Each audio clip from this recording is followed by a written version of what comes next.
MD Habibullah লিখেছেন, বরকতময় রিজিকের জন্য একটি অব্যর্থ আমল বলে দিন, খুব সমস্যায় আছি।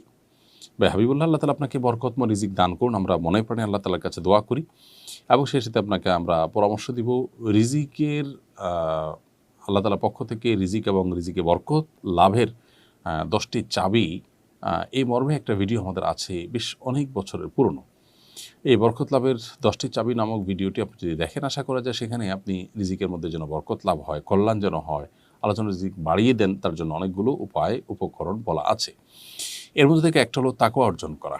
আল্লাহ তাআলা বলেছেন যে ওয়ালাউ আন্না আহলাল কুরআন আমানু ওয়াত্তাকাউ লাফাতাহনা আলাইহিম বারাকাতিম মিনাস সামা। কোনো জনপদের মানুষরা যদি তাকওয়া অবলম্বন করে, আল্লাহ ভীরুতা অবলম্বন করে, তাহলে সেক্ষেত্রে আল্লাহ বলেছেন আসমান থেকে তাদের জন্য বরকতের দুয়ারসমূহকে ওপেন করে দিবেন।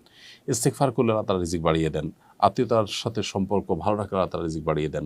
রিজিক বাড়ানোর আরও যে সমস্ত আমলগুলো রয়েছে কোরআন হাদিসে, সেগুলো আমরা বেশি বেশি করার